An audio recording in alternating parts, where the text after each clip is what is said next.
Hi, we're Auction Conservation, and this is the Shoe Room Sessions.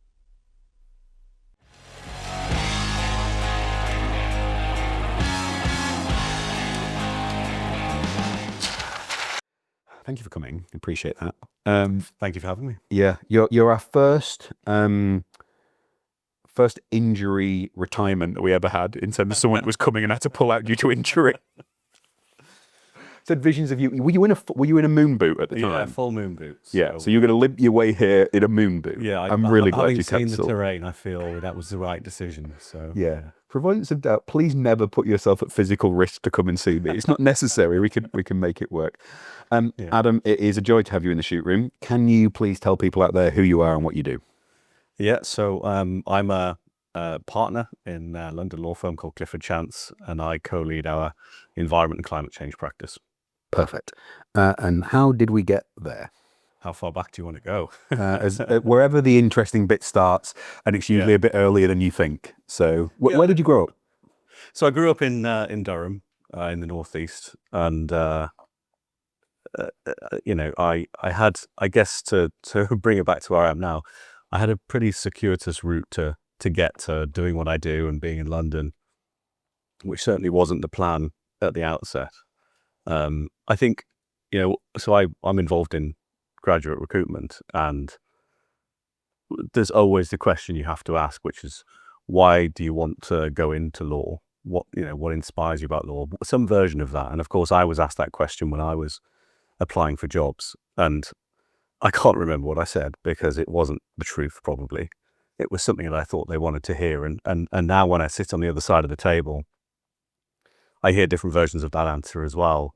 Of, you know, I'm inspired by the way that law interacts with real life, or resolving disputes, or whatever it might be.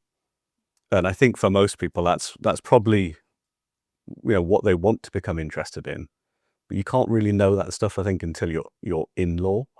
And I think when you're looking at it from the outside in, it's a little different. And so for me, you know, I think truly how I ended up being a lawyer, I don't really know, but I know why I'm a lawyer now. And I know that when I started it, I was really happy that I was doing that. I think growing up in Durham, you know, I don't come from a family of lawyers. Neither of my parents went to university. And so I think they had big aspirations for me, but they didn't necessarily have an idea about what that should be. So I'm sure there was some whisperings in my ear from a very early age from my mum saying, you know, you should be a lawyer. And that was probably founded on, it's a safe, secure profession. And so by the point I was applying for university, it was already fixed in my mind. That's what I wanted to do. And I wouldn't have been able to tell you why at the time, but that's what I wanted to do. And do you think you have any realization of what doing it meant? In terms of, so you knew that would be a title, but do you think you could visualize or think about what day to day would look like and what your work would actually entail? Absolutely not. No. And I think even having done the undergraduate degree, you come away with a false sense of what being a lawyer is about, because it's an academic course and you learn about the law and you learn about cases and you learn about the philosophy of law and everything else. But those aren't skills that necessarily make you a good lawyer, or that you feel that you use on a day-to-day basis. So it's because I think when I went to university and did law, it was quite a humbling experience, because I came from being, you know, in school near the top of the class, and, you know, feeling that I was strong academically. And did you have to work hard to achieve that, or it just came naturally at that stage? At that stage, fairly naturally. Yeah. You know, I think my siblings would sort of would say that they were slightly annoyed with me for not having to do an awful lot of work or revision to get to that point. And then university was really humbling, because suddenly you're surrounded by everybody else who's got a similar academic Bigger ability. pond. Yeah. And you realize, you know, what can I now bring to the table to, you know, stay afloat, even not just get to the top, because that was quickly not my ambition. It was to stay afloat at that stage. And I think that's where I sort of called upon my earlier experiences of being in the job market, which was, what have I been rewarded for? What have people recognized in me? And a lot of that has been down to the basics, right? Like hard work, attention to detail, dealing with people in a professional way, and being considerate of the people around you, upwards, and if to the extent there's anyone below you at that stage, downwards as well. And so I think that was, that hard work ethic was definitely something which I had to find in that academic context, and then in buckets and spades when I came into the profession after that. So it was it was very quickly a sort of understanding what the role of a junior lawyer at the time was. It wasn't about the academic ability, really. I mean, you're looking for people with common sense. You're not looking for people who have got a first necessarily because academically they know everything about the law. You're just looking for people who will come in, who will work hard, who will have attention to detail, they'll understand the dynamics of being in that environment and how to deal with clients, how to deal with your colleagues, and have a propensity to then develop a specialist skill. But that skill is very much built around all of those things. It's not built around necessarily just the academic piece. Why can you build relationships and communicate well with people? Where does that come from? Good question. I mean, I've only looked at that through the lens of, what I think I bring to the table. And I've never really analyzed where that's come from. I think, we all have bits in our past with family and others where you slot into particular roles. And I think, particularly when my parents divorced when I was 17, 18, I became the peacemaker in that whole process. And that was not necessarily the start of feeling like I could deal with people well, but it was being thrown into a situation where that became something which helped everyone around you. And I think then going to university, being thrown into situations where you need to work with others. Again, I sort of slot into this natural role, not necessarily saying a leader role, but you sometimes it's great if the leader also has the ability to bring everyone together. But I don't know about you, but the leader sort of role models I had when I was younger weren't necessarily the people who I would say were good leaders now. It's pretty toxic, wasn't it? When we were growing up, it was don't speak, hit stuff, be stoic, be angry. Certainly northern male leadership role models. Exactly. So that notion of having someone there to bring people together and recognize the different personalities and skills that people have, and allow that to truly be a dynamic and that operates well. I didn't necessarily see that as having to be in a leadership role to do that. But I do now see that as an important piece of leadership. So the steps one from you coming out of academia and the sort of practical training to starting work as a lawyer, where was that for you? So I guess I said I had a slightly circuitous route to ending up in London.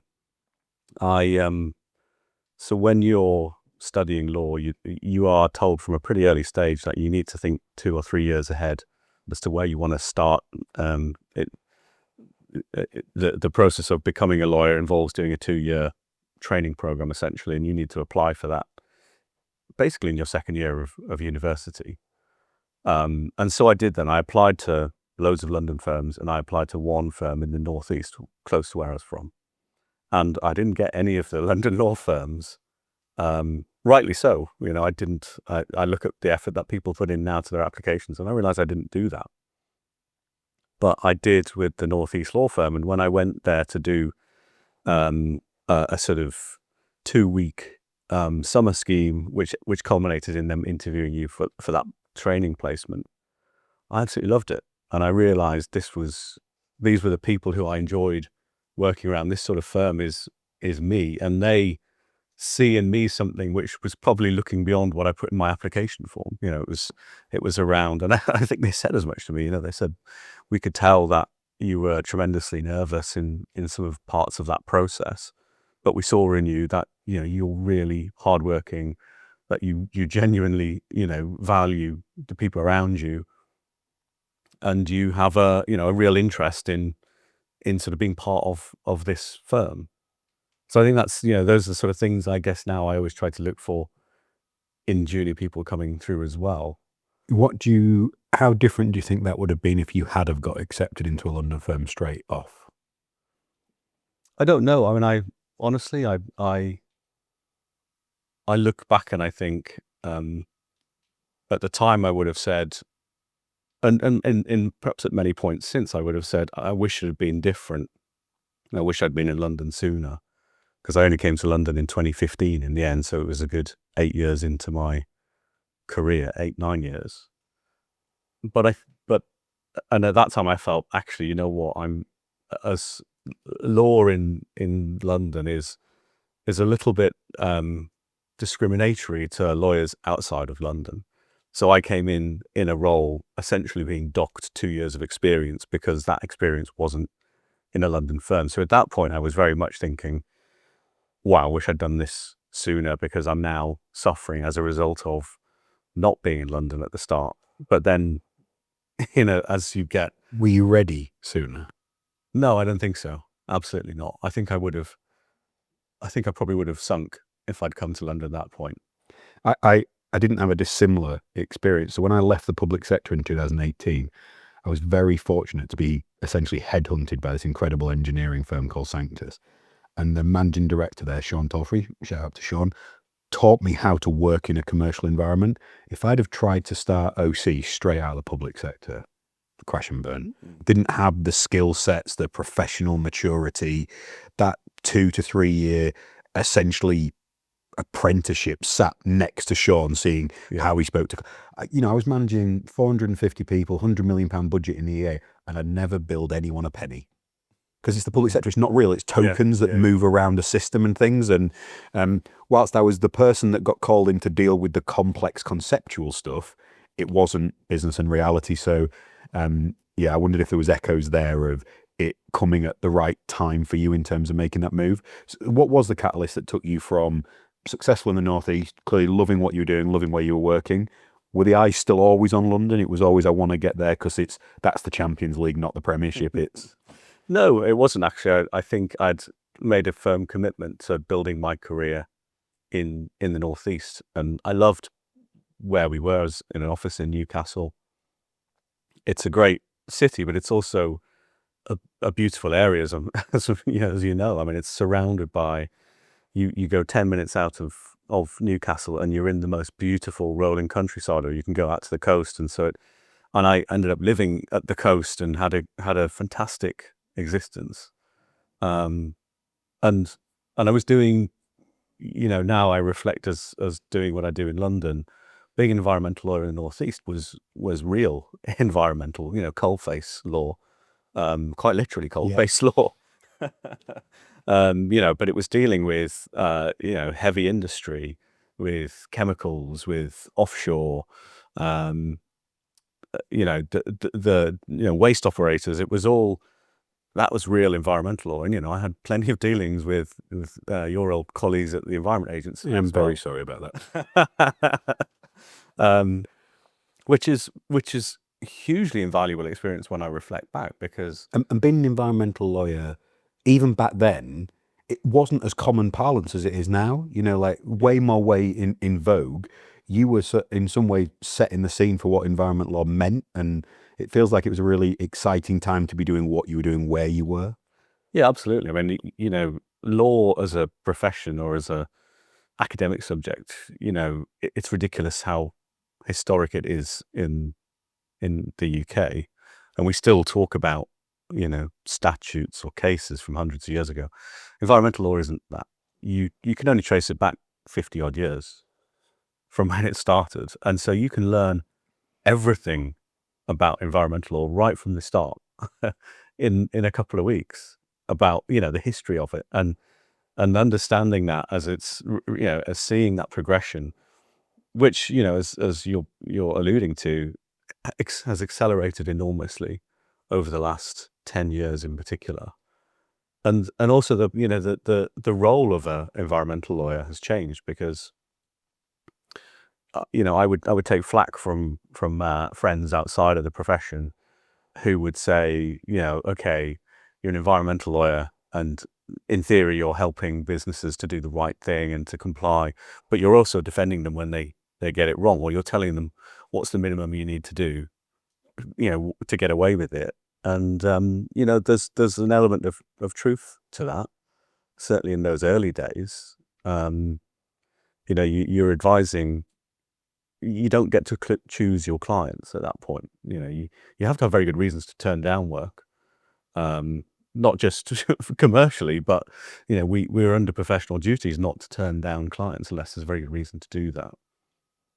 But I think some of that tension has gone now, because there is the wave. I guess if I put it down to one thing, it's around public perception of corporate behavior and transparency.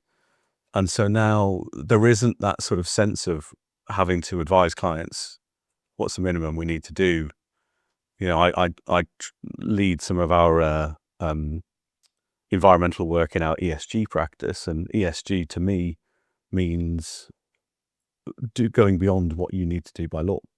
And that's a lot of what I'm advising on these days. It's not minimum compliance, it's what can we do, because there's that element of public scrutiny, shareholder scrutiny, whatever it might be. So I feel great about where the profession is and where it's going in that sense. It's funny when you say that, what ESG means to you. As you spoke, my brain went, to me it means competitive advantage. To me it means the point of differentiation, and I'm quite obsessed by the concept at the moment that and it's interesting you saying how much graduate recruitment you're involved with. Every business, especially if you're a founder, I'm increasingly sure your principal job is recruitment. Because if you are not bringing in frighteningly talented people into your business, they're going somewhere else, to your competitors, to other industries, and you're losing them. And ESG is a really fast track way of going, what are the things that the talent of tomorrow care about? Yeah. And if you're not taking advantage of those, and you're not providing a place that is purpose filled and exciting and driven and doing something, you're just not going to attract them. I mean, we were talking before we started recording about, we're advertising for a lawyer to come and work with our general counsel. We're also recruiting for a CFO at the moment. My God, the CFO candidates who I've been more closely involved with, we've got a list of 7 now that are astonishing people who are running multi-billion pound hedge funds, directors for high street banks, people who are going, I want what I do to matter. Mm-hmm. Can I come and help? When we were starting in our careers, that wasn't a thing. No. Those people would have dismissed the environment, exactly as you said your friends outside of work did. And now the environment sector is getting the talent we need. And that's why it feels such a privileged time to be here. You mentioned about the essentially the youthfulness of environmental law. How young's natural capital? We're just starting to figure it out. So it's like, how fortunate we are to be here now doing what we're doing at the start of this. Yeah. I can only think it was like when Google were inventing search engines and they were looking around like, can you believe we get to do this now? This is amazing. Yeah. So yeah, it feels a very privileged position to be here at the moment. Yeah, absolutely. And it's what's allowed me to reinvent my career slightly when I came to London, because it'll always be first and foremost environmental law, but now, the areas I'm really pushing on, ESG is one. And very closely aligned with that is carbon and climate change law, and that's something that hasn't really existed as a profession in a proper way, other than in the last 10 years. Completely. So it's reinvent your career, and does that equate to you, the person, as well? Is Adam, the person in London at Clifford Chance, different from the Adam that was you in the Northeast? Yeah, I think so. I think coming to London was about becoming more of a specialist and wanting to strive to get partnership. But in amongst all of that, I kind of realized that you have to pivot slightly your perception of yourself and others' perception of you as well. And, what I always loved about being a lawyer right from the start was the camaraderie. Because you start on the training program with a bunch of other people that are exactly the same stage, and you develop really close bonds with those people. And I was so happy to be part of that. And, we'd go out for beers every Friday. And, my social life and my work life were essentially one.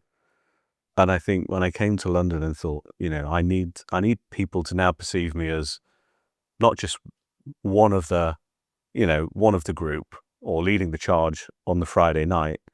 You need people to look at you as a leader and as someone who can be respected in some way or another as to why you would put them above others and let them say, I'm the person you should look to and follow me. And that was actually a really difficult process for me, and it working both ways, because there was a big part of me didn't want to let go of that old self, because I really Did enjoyed that it. include letting go of some people as well? Partly through the different geography, it's not much of an excuse these days to say you lose touch with people because you're 3 hours away. But yeah, definitely, I think, because your time, as you well know, becomes incredibly sparse and precious, and you have to invest in what's there in front of you and where you want to get to. And there are definitely casualties along the way with that, which, again, if I reflect, some of that I regret, some of it I think that's a natural progression in where you want to be. But but the flip side was also the sort of looking forward bit was, I had a leader in my team in the first firm I was in London, who always said, if you want to be promoted to the next level up, you have to live and breathe that role long before you'll get the nod, the tap on the shoulder. And so there was an element of a sort of imposter syndrome thing as well of, I feel I'm living and doing the things I'm meant to be doing, but I'm almost acting it. It's not, I'm not living it yet. It's not me. It's not my identity yet. So it's quite. Do you think that's because you knew yourself you weren't doing everything you needed to and making every decision to be the truthful version of that? Yeah, and I think maybe it's because I was setting a standard for myself which was probably unattainable, because it was, what on paper would you say all the things you need to do, and not acknowledging that, that there's got to be a you in amongst that as well, that's going to have doubts and concerns or conflicts about these things, and you don't really learn that until you look back on that and realize you should have given yourself a bit of a break. I think this is for young people earlier in their careers, listening to you describe some of those processes.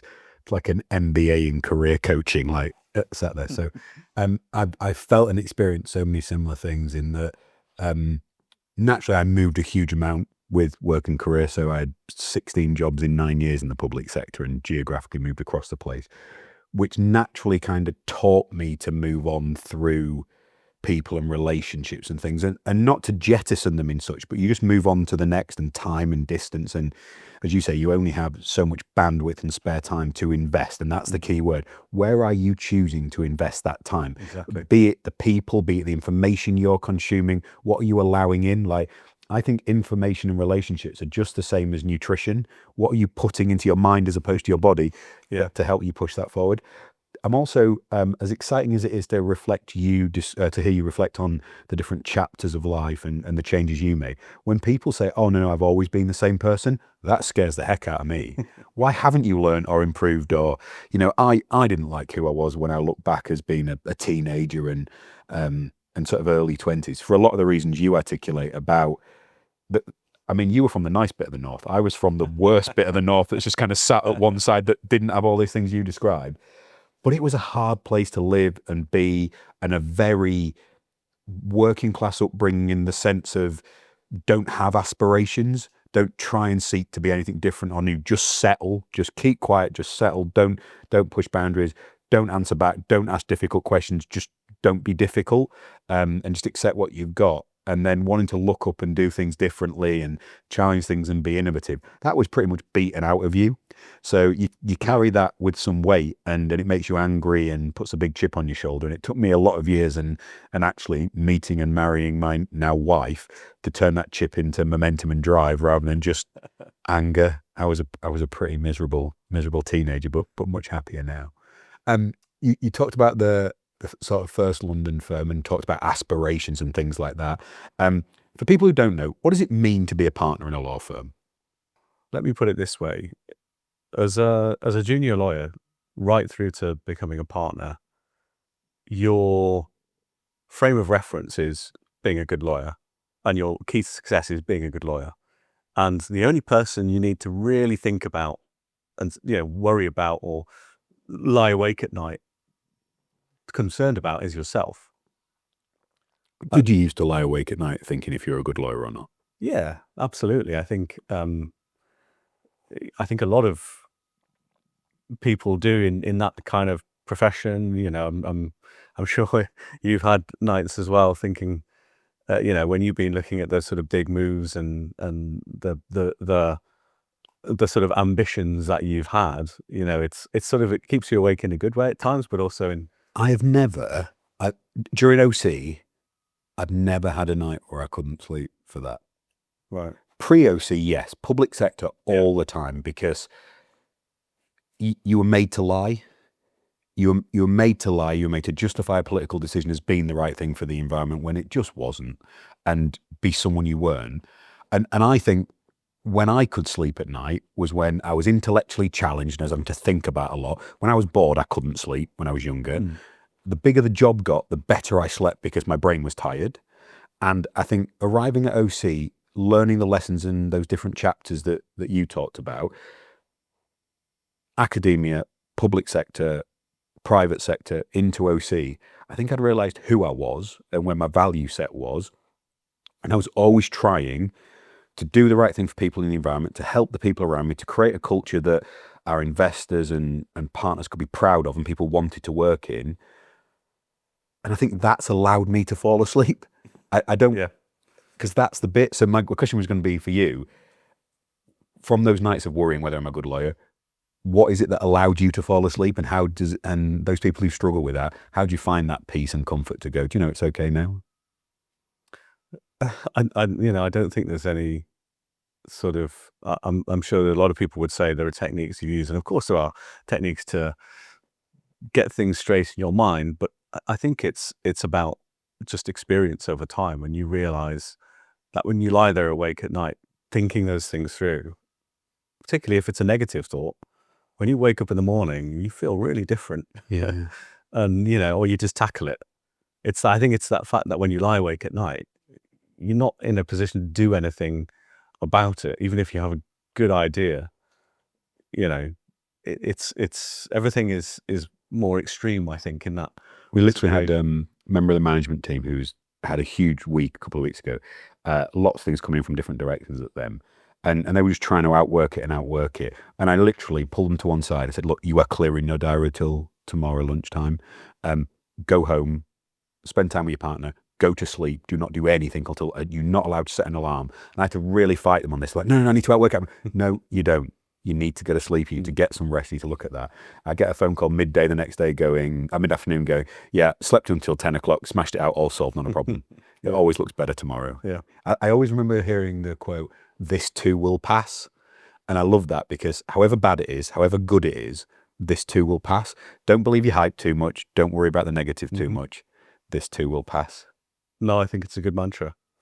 And to your question about what makes a partner, it's realizing that thing you've done for the last 10 years and got really the top of your game at, then only becomes a part of your job immediately overnight, and probably not the most important part.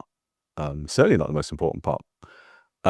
You have to stay in touch with what it's like being a lawyer and advising, and if you're in a meeting, you're expected to know as much as anybody else in that room, at least, even if you're relying on your juniors to do the legwork on some of that knowledge that you have. But I sort of put it into three buckets, and that being a lawyer bit falls into one bucket. But then there's the external piece, the business development piece. That is the immediately, if someone said, "What's the definition of partner?" I'd say it's someone who brings in the work to a law firm, and it is. It's a hugely important piece of the job, and it's probably the most stressful part of the job because that's a constant thing. But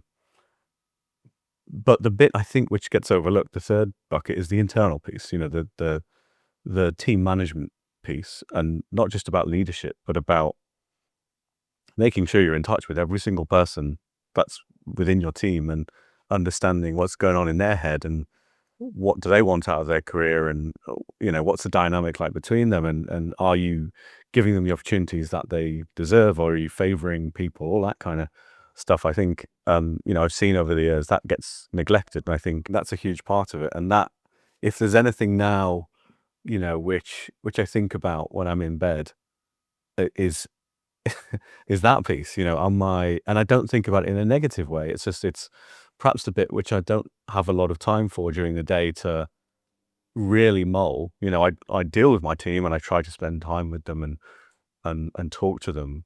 But that bit is the bit which you can't, as lawyers, we account for our time through timesheets and Small increments, right? yeah, 6-minute increments. And that is, is it chargeable work or is it non-chargeable investment time? And investment time is perceived as the business development, really, or other things which add value to the business. But you can't put down, 2 hours mulling my team. So that's the bit I do, and try to do in a positive way. And it's but it's the piece which I think is the most important part about being, in that role, because I have to accept I'm not, I'm not going to be the best academic lawyer in my team, nor should I strive to be that. I've got the most experience, perhaps. But I work with some hugely talented, clever individuals, and they are across all of the different areas that we do in our team, and get have more time to really invest their knowledge. So the bit why would they look at me as a partner and think you're in that role and it's something I want to get to, but I'm not there yet? And I think it's largely around that. It's realizing that I don't just think about myself anymore. I think about everyone in the team every day, and that's the bit which I'm content with where my career is, and I don't lie awake at night anymore stressing about that, because the success of my career depends upon the people below me. So they're the ones I need to think about. When you meet the new graduates and the people coming in, what's the thing that you see in a graduate that makes you go, hell yes, that person's special? Is there a consistent theme you look for, or a type of skill set or characteristic that you're like, that's someone I want on my team? Our recruitment philosophy is, when you meet someone, if it's not a hell yes, it's a no.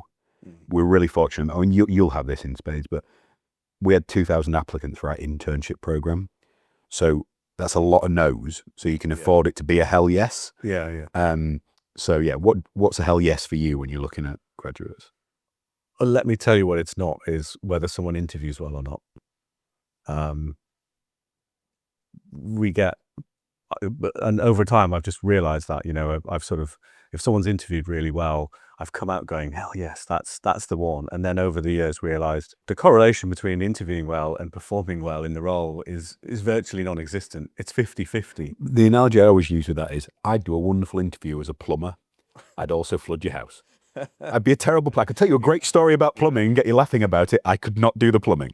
So whatever it is now, I'm trying to look through how they perform in the interview and just get a sense of like, who's the person underneath that.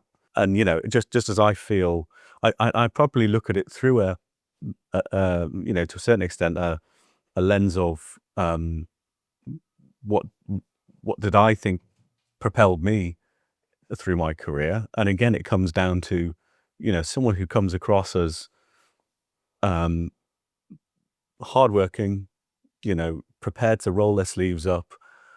No job is too menial, but understanding that if you do the small stuff well, you'll get responsibility. Trying to get a sense of the, as much as you're interviewing them, you're allowing them to interview you as well, right? And I know, there's a bit of a selling piece involved in that, allowing someone to ask questions. But for me, it's You more, feel yourself changing, right? When you got someone who's super special, you go from, oh, I'm not buying anymore, I'm selling now. I'm upselling. Yeah, The exactly. question slightly tweaks. I like it when it feels that way. And so if I find myself starting to try to sell somebody, Yeah. that's probably the hell yeah moment for me. And it's maybe a combination of factors I've seen in that person, but it's your Do you it's your sort of natural response. If that's it, then you think all of your experience and gut instinct is telling you this is someone you want on board. The interesting thing about that is what you're describing there only comes with that experience again. So we involve as many of the team in our recruitment process as we can. So often we target people meet 7 members of the team during the process. Now, some of that is members of the team looking at their CV, will be 1 or 2 of those, and then a group initial interview. And then because we're 30 people across the company, and it's a very close company, so you will work with everyone. So we get people to meet lots of people. And you say to the junior members, if it's not a hell yes, it's a no. Well, until they've experienced a hell yes, you get a lot of false positives. Oh, they're good. No. Yeah. Unless you are. So Abby sat behind camera and she's done loads of interviews. I really know it when I speak to her and she's like, you don't need to see them again. They are incredible. When someone can't wait to pick up the phone and ring me and go, we found another one. That's when you know it's a hell yes. Until you get there, it's not a hell yes. It's it's probably okay. Yeah. And that's my one steer for especially startup businesses. Don't hire anyone who's not a hell yes, because it drags everybody else down, and you're going to be having a hell no conversation in a few months if you don't deal with it at that point. I think the other thing I'd say though is you can't beat yourself up too much if you do get it wrong. No, you just got to make the decision quickly, I think, for you and them. I've done a lot of exits in various different businesses, as well as I've done over 1,000 recruitments in the last few years, and quite a few exits as well. I've never had an exit where someone's been surprised. You've sat down with someone and gone, this isn't working for this reasons. And the single best one of those I had was a gentleman that came in and went, thank God. It's like, I knew it wasn't working, but I don't say anything. I really appreciate that. Thank God. Can I give you a hug? I was like, yeah. Hugged it out and helped the person find their next role. Where people stay in roles, if it isn't working for either party, it's not good for anyone. Yeah. Adam, who are Clifford Chance? So Clifford Chance is a big global commercial law firm. They are known in the UK as one of the 5 firms in the Magic Circle, which is a interesting moniker. But what it really means is they have established themselves within the UK legal market as one of the go-to, top tier law firms. And if they were a football club, what is the football club equivalent for Clifford Chance? Well, you see, I'm a Sunderland supporter, so I don't know. But Are they Sunderland? If I call them Sunderland, So I'm going to have to say, at the moment, they're Liverpool. Within the realm of what they do as a full service commercial law firm. There are plenty of boutiques out there, and there are plenty of people who would say to me, "You're wrong on that one." But the reason I wanted to go there was partly about that reputation as a firm, but what it really means is they have these incredible institutional relationships with some of the biggest companies, banks, whatever it might be in the world, and that's a trusted advisor relationship that they have. And lawyers crave getting into that role, but it's hard. It takes years, and it takes careful management of those relationships. And as a lawyer, you kind of think, well, certainly as a partner, you think, well, my role is to win new clients to the firm, and that's great if you can do that. But for me, coming in somewhere like Clifford Chance, my biggest client is my colleagues, because they've already got these great relationships with all of these blue chip clients, but we might not be doing what I do for them, and so my job is to persuade my colleagues that I'm good enough to be put in front of their clients, and that's Clifford Chance for me. People are willing to do that. They'll give you the time. my colleagues will give me the time and they'll say, great, let's go and speak to them together. And let's see if we can broaden out that relationship. And in my experience, there aren't many firms that are that collegiate and that kind of joined up in the way that they think about their client base. Can you give us a flavor of scale, size, global reach? How would you describe the company to people that didn't understand the scale? So we've got about 3,000 lawyers across the globe. That puts us up as one of the biggest ones. We're in around 30 jurisdictions with a couple more offices in some of those jurisdictions. What it means is, we'll basically be able to do whatever a client wants to do wherever they want to do it. In the context of what I do, there is, in relation to the environmental law piece, it's very jurisdictionally focused, right? I advise on English law for environmental purposes, but for carbon markets, that's a global thing. And the platform that firm gives me is to be able to do carbon work anywhere in the world, because if I need to pull in colleagues from somewhere else to give me the local law element of it, which is only one small part, then I can do that. And so I feel lucky that I'm in a position now that I'm doing carbon projects in Brazil, Africa, Southeast Asia, UK, don't not forget the UK, and can do all that from my seat in London. Love it. How prevalent is the environment and sustainability as a topic at the partners table when you guys are talking about the big strategic issues across the business? How important is that right now? I think that was one of the other pulls for me for going to Clifford Chance, was law firms, as you'll know, and professional services firms, whoever it might be, everyone is trying to make big claims about their credentials in terms of climate or ESG, modern slavery, whatever it might be, lots of different elements that fall into that sort of responsible business piece. And, not a lot of companies can truly stand behind that and say that's embedded in their culture. It's just something they've bolted on and can give a good speech about if asked by a prospective client. Is how do you, what's ESG? What's your responsible business model? And when I was, if I was going to come into a firm and say, I'm going to build our ESG practice along with others across the firm, we have to walk the walk properly.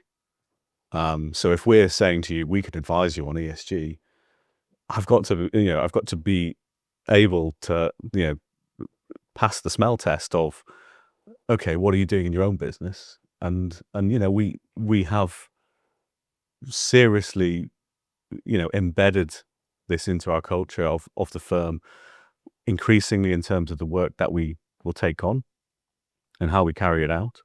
So I talk about a say-do gap. As long as you say you're about X and do Y, you're done. Your integrity as a leader and as a person is just there. And you can tell George's influences on this. We time record as a business, even though we're not all lawyers. Oh, right. We don't quite do 6-minute increments, but we do time record. How does that go down? It was a little bit bumpy year one, but a key part of that was I time record too on everything. So, because I think if I'm not prepared to do it, then I can't ask other people to do it as well. Because when I'm going, oh no, it's not that difficult. Well, you don't do it, Rich, do you? So, and we had a clunky system, but now we've got a really elegant way of. One of the things I teach with juniors is your calendar is your best friend. So your business is different, I appreciate, but most don't really manage their time. They just fumble through things. So I think your calendar is an expression of what's important to you. Mm-hmm. So this isn't going to work on the audio podcast, but so my calendar is multicolored by the half hour strip. So yellow on there, for those who can see this, is family time goes in first. So my wife and I sit down a couple of weeks ahead. Yeah. Parents' evening, where do I, because I travel a lot 3 or 4 days a week I'm traveling, but there are occasions when I need to be at home because we don't have grandparents nearby or anything. So my wife, who's incredible, thank you, Helen, I love you, in terms of looking, she does the bulk of the parenting. So when does she need me to be there? What goes in? Then that follows there is meetings with investors and the board, and then the rest of the stuff flows. Gym sessions are in there, everything like that, and all the team things, and that's visible to everybody. The only thing that isn't visible in my calendar is which particular gym session I'm doing, because certain members of the team then ask me how my calves are or how my legs are or whatever the next day. So that's not visible, but everything else is. And I think so we built a time recording system that you literally, it's integrated into calendars now. So you're coaching the same thing. Keep your calendar accurate, click on it, it'll automatically update your time window.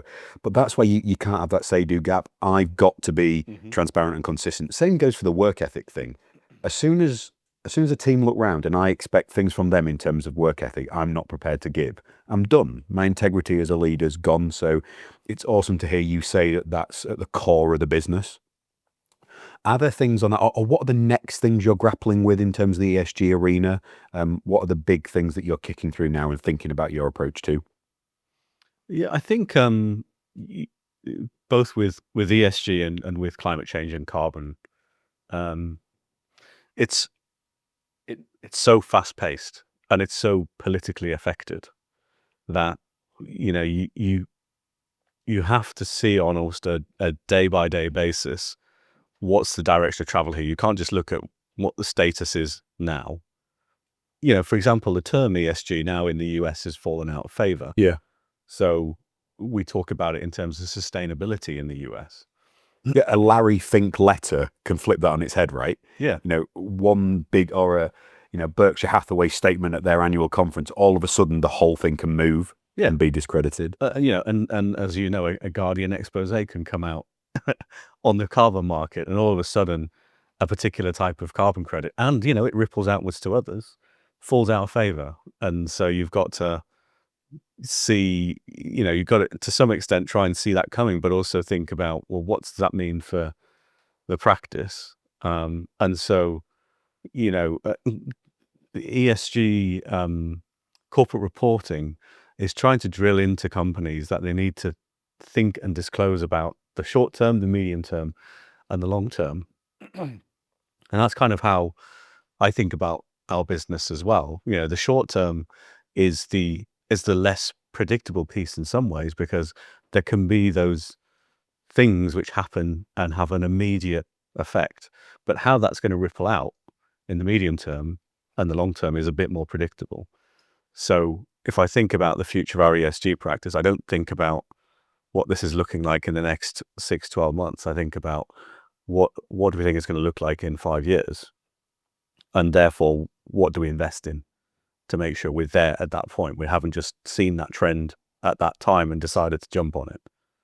And similarly with carbon, big indicator, as you guys know, is the price of carbon, because that tells you about the confidence in that market. And the amount of time I spent thinking and talking about carbon prices, what they're going to do in the future, and was fascinated by the work that you and Chris did on the carbon curve, because it's really hard to predict the short-term fluctuations in the market. And when you look at the long term, it's hard to get to what you think is a particular price. But if you think about the factors which are going to play into that, then it's almost an inevitability that there'll be within a range of an outcome.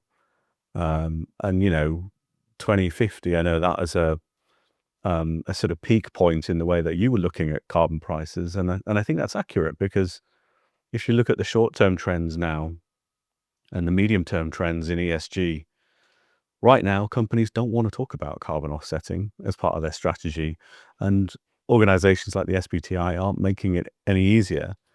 They're not backing in any firm way the use of carbon credits. And yet the elephant in the room is, fine, that's, if you say up to 2030 you need to decarbonize to your own supply chain in priority, and not even think necessarily about carbon credits, that's not going to be the case 2035, 2040, and 2050, it's net zero. It's not absolute zero.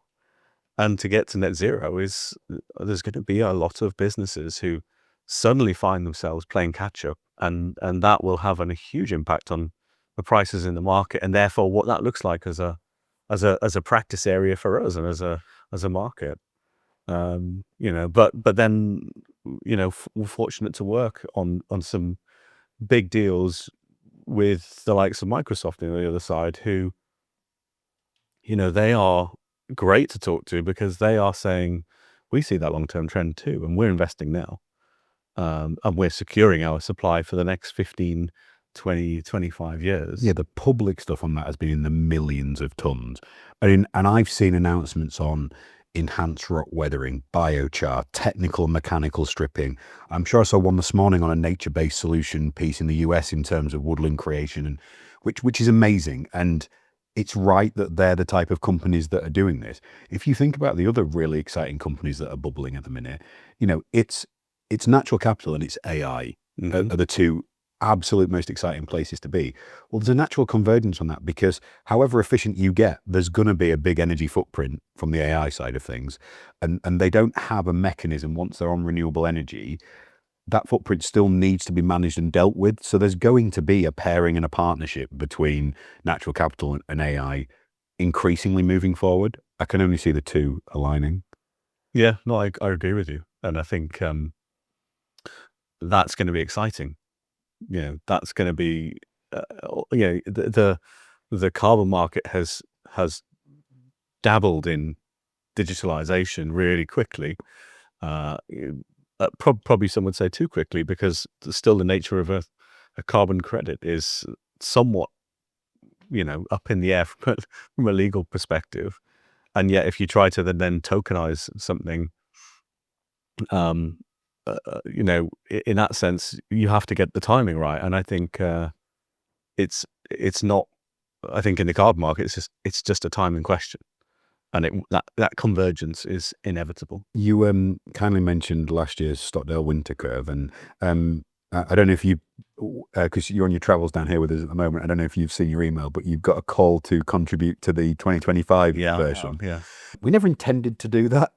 So we were having a great conversation with one of the really forward-thinking pension funds who were trying to get into the natural capital space. And they approached us and said, "Oh, can we see your forward pricing curve?" And Chris and I had done some work on it, and the numbers were so big, we were like, we can't, if we show this to people, they're going to think it's ridiculous. And this pension fund said to us, "I don't know, we've done one as well. These are our numbers." And they were so far north of where we were. They were like, "Would you talk about yours? Because we think it would help." And so I think we spoke to you and some others and got some feedback on it. But it was a group of about 30 or 40 of us, I think we talked to and got feedback on that. This year's, that call for input. So we've pivoted from Chris and I doing the first draft to really a survey-based call for information from the market. So you and another 112 luminaries in the field have got the survey call out and have indicated they'll contribute. So to the best of our knowledge, it's the first piece of its scale and type that is going to those people who are leading the sector to give us their views of now and in the future. So we're hoping to publish that in the summer. And we're talking to some partners to help us really amplify the reach of that. So a bit like you talk about the sort of incredible long-term relationships and partnerships you have, because we're 3.5 years old and a startup, we can be really quick, agile, playful, and different. The partners we're talking to are more of those institutional long-term names, so we can reach both sectors, which will hopefully be lovely. It's a bit of a plug for why having Knight Frank as a sponsor of the podcast was perfect, because we can do what they can't and vice versa, which was great. So our curve is targeted at the absolute premium UK-based carbon credit. From your perspective, how important is integrity, auditability, visibility of those credits going to be for price moving forward? And it's clearly the most important thing. If I look back to why we are where we are in the carbon market, it's because for a long time, the carbon market developed really quickly and then collapsed in on itself, because the people who got into it and wanted to trade it wanted to think of it as a commodity. And so if you were a bank or a trading house and you're already trading in various intangibles and physicals, and someone says, here's a new market, do you want to have a go at this? And everyone's going, yeah, this is new, this is sexy, let's give this a go. And so NFTs, Bitcoin, exactly. yeah. So the carbon market, grew really quickly, but it was as a commodity market, and no one really gave any thought, to well, what are we trading here? Because it's not, although it's called carbon trading, you're trading outcomes. And that's the thing which, we've come to grapple with now, and why the market is, struggling to get another foothold, carbon market 2.0, which is being driven by corporate demand rather than through secondary market trading activity. And if it's being driven by corporate demand, it's because the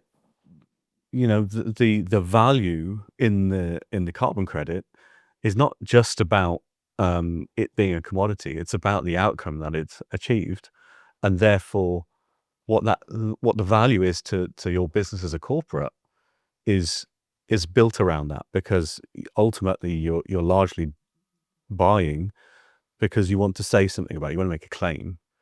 And with so much focus on greenwashing and on the way in which companies are decarbonizing, they're setting themselves targets. Again, the 2050 line in the sand, as it were. That's being scrutinized increasingly, and so there is this sense that if the market is going to now scale up, it's going to be a quality, new, robust market. It has to be. And that's where all of the attention is right now, to how do we construct that around that. And so when we see the market growing now, and we're seeing things like ratings agencies come in. Yeah, B0 did their C round funding, $32 million raise for a ratings agency.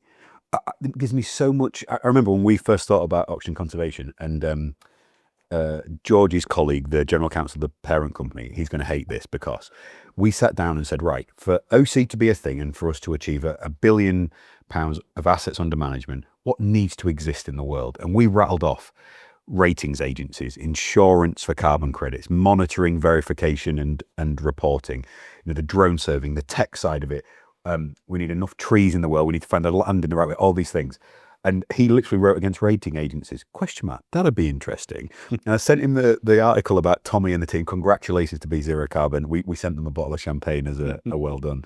And if a ratings agency is raising 32 million plus not 100 million valuation, that's a market. Oh, and taxation as well. HMRC, and now it's VATable on natural capital products. Yeah.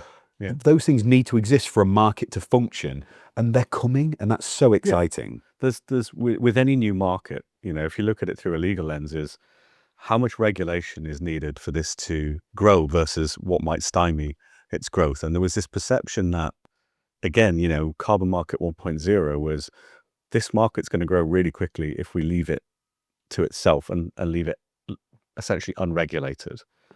And it did grow really quickly, but then it collapsed in on itself. And one of the things around that was it didn't have that framework around it, which you kind of, which is what's being built now. And part of that is around which aspects of that market should be subject to some element of regulation. And that's what we're starting to see.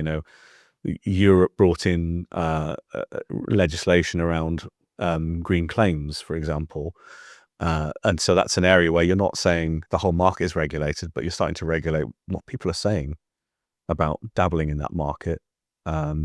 Increasingly, it's been looked at as a financial instrument for the purpose of financial regulation. So there's some oversight on the way in which it's traded, but again, not reaching so far in that you're stymieing the growth.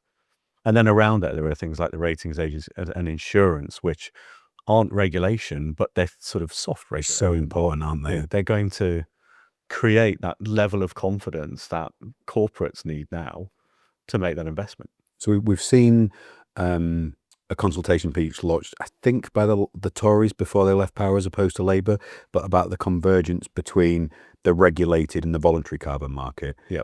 Just on the way past, an anecdote shared by a friend in the finance world, actually, saying the problem with the voluntary carbon market is purely a marketing issue. It shouldn't have been called the voluntary carbon market. It should have been called the private. By it being called voluntary, it suggests it's optional. If it's called private, it's elite, bespoke, restricted, and you have to buy in. So it's funny how I published a piece this week about the language of the natural capital sector. So even that's still forming now. You know, the acronyms that are out there, the terms in which we use things. Put it in a sporting lens. You know, cricket as a sport has a very specific language. If someone says they do a cover drive, people who are a cricket fan know what that looks like. Other sports don't have it. So when someone scores a goal, what type of goal was it? You know, yes, they have a volley or a header or things like that. But in cricket, there's a very specific language. And I think we're living the time when that language is being formed. And language like wills things into action. So I think being very specific about, that private versus voluntary is interesting. So do you think we're going to see that convergence, private and voluntary, voluntary and regulated? And if so, what's the impact of that? Yeah, I think we will. I think we have to. Not to say there'll be, I mean, maybe we will get to a position where there is entirely, it becomes a unitary market. But I think there'll be ways in which they coexist, but they are dovetailed much more tightly than is currently the case. And, in the UK context, to the point about, the voluntary market and what that means, with things like the Woodland Carbon Code, the government said pretty early on, we're going to recognise that scheme and, say that that is a legitimate thing to, if you're using those credits, then we can, put that in your corporate reporting and reduce, therefore, by an equivalent amount. And that's a really early example of kind of what we've done a couple of reports over the last few years, and we're saying, one really big part of the PR exercise is what's the government saying, and how are they? It doesn't just have to be regulation. It can be what confidence are they instilling in that market, and if they're backing that and saying that is legitimate, then that is a huge indicator of integrity and quality, and that shouldn't be underestimated. But to your point about the convergence, I think, and the consultation you mentioned, to me, it's inevitable. It has to happen because if you think about the UK compliance carbon market, so the UK emissions trading scheme, UK ETS, compliance markets have been hugely successful in getting us to where we are now. The way in which they operate with a cap that reduces over years, and there's been hiccups along the way, but it's been fine-tuned along the way, and now we're getting to a point where it's in the EU and in the UK, it has been successful in reducing emissions overall from the industries it regulates.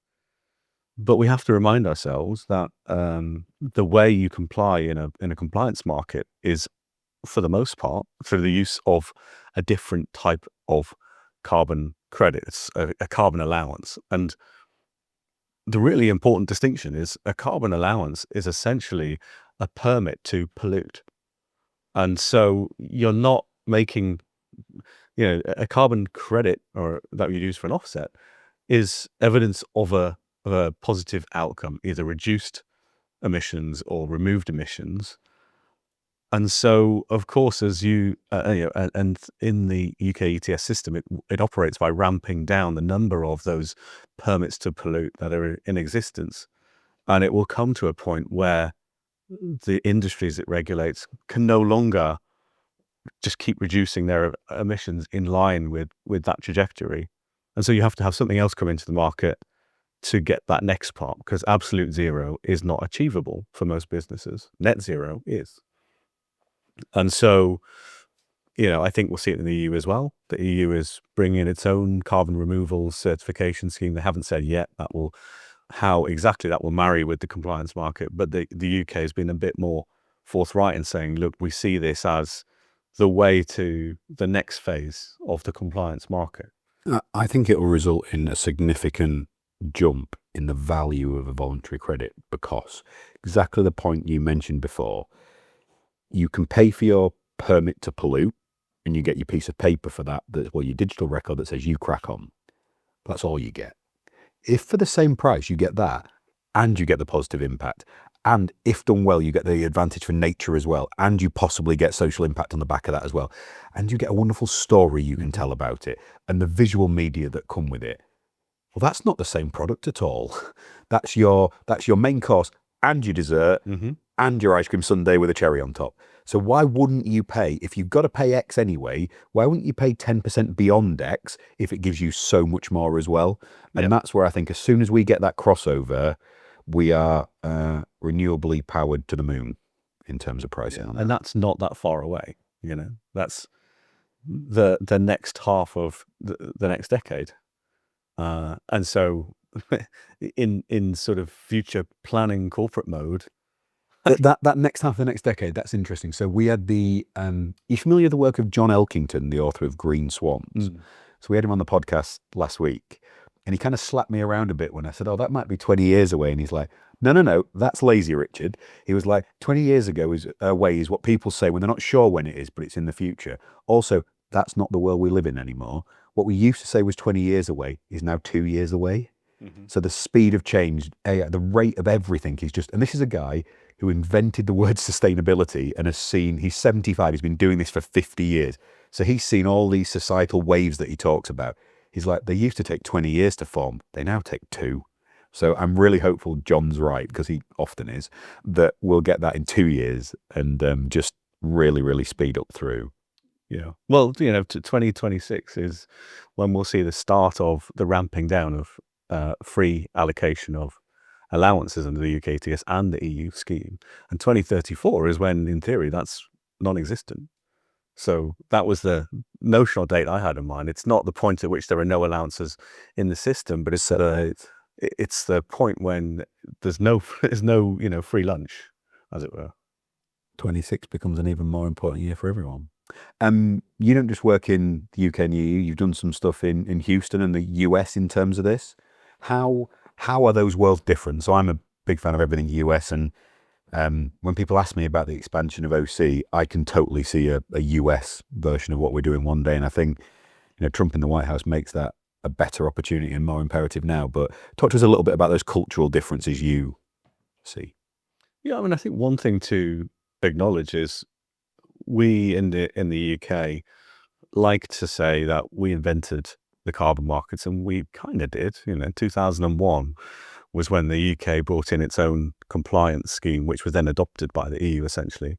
Slightly ironic that we then decided to get out of it through Brexit.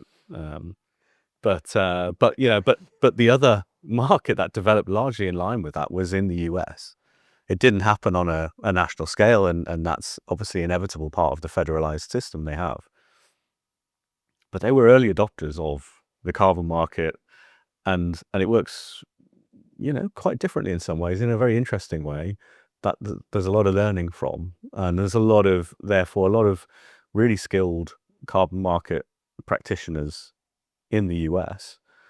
And, it's kind of got to the point where I always thought of the US market as quite inwards looking, because it's so big. It doesn't have to be outwards looking in the way that it operates. Be global at home. So it's been, people in the US have been fully understood what's been going on there, and it's a very mature carbon market. But if you ask someone outside of the US, they'd say, I don't really know anything about the US market, because it doesn't have any reach into the rest of the world. But I went to Houston for work in 2019, just prior to COVID, and it was still oil and gas town. And then I went again in 2022, and it was energy transition town and carbon town.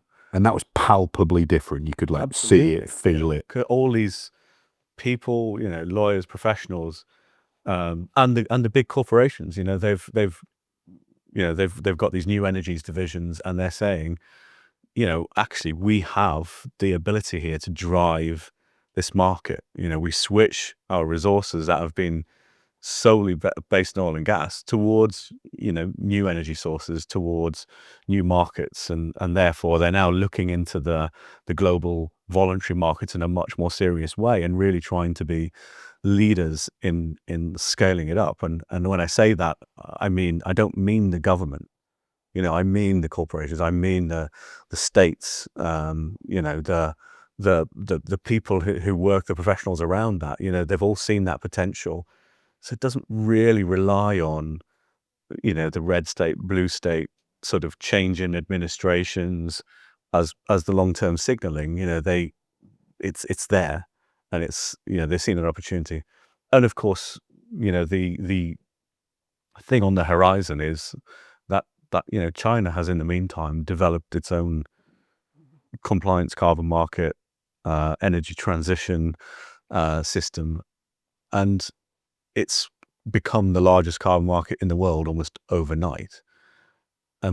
So the US, sees that as a competitive piece, and is responding to that. How so I'm not citing on the Chinese markets at all. How does that function in comparison to what we see in the US and here?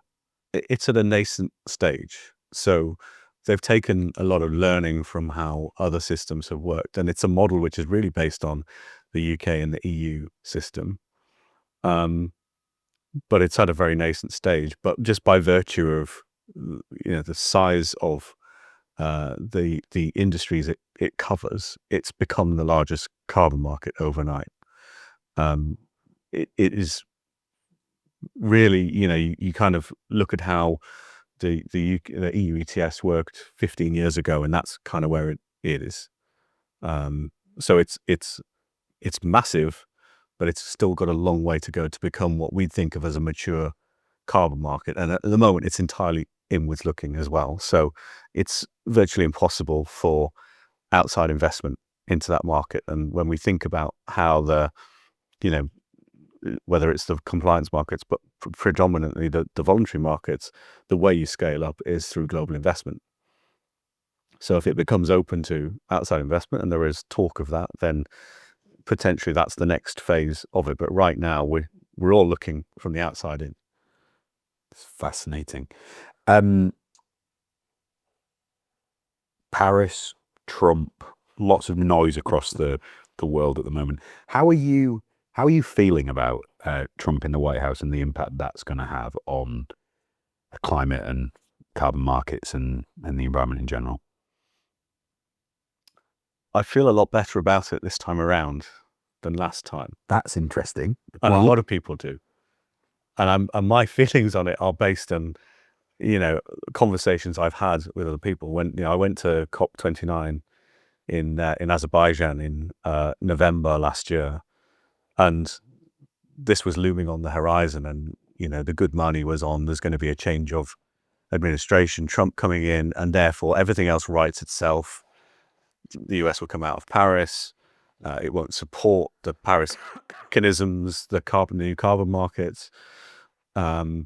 And in 2016, when the first time that happened, it was a real shock to the system because the US was such a leader on a global scale for Paris and for climate change, but it kind of lost that crown then. And when it rejoined under the Biden administration, it didn't regain that crown. And so over that time, there was this strong perception of initially thinking, oh God, does that, pull the rug from under the Paris Agreement altogether and it falls apart? Well, it didn't, obviously. And then it turned to, well, actually, this is an opportunity. There is an opportunity for other countries here to step into that leadership void. And that's kind of what happened. And so at this COP29, everyone was seeing that on the horizon, but no one was really too concerned about it because Paris will go on with or without the US. The new carbon markets it's created, well, they finally got ratified and they will now come into effect, and they don't rely on the US to become effective. So, of course, it's a hugely negative thing for the US to pull out of the Paris Agreement and to become and shift towards, back to oil and gas or to coal, whatever it might be. But that's more of an issue in the US than it is on a global scale. Nice. So we're recording this really early in 25. What else do you expect to see, and expect rather than hope, change in the market throughout the rest of 25? So, we've talked for the last 2 years about what needs to happen in the carbon markets or in the climate change space more broadly for it to start delivering on what we know it can. And I'm going to make that same prediction this year, that progress will be made.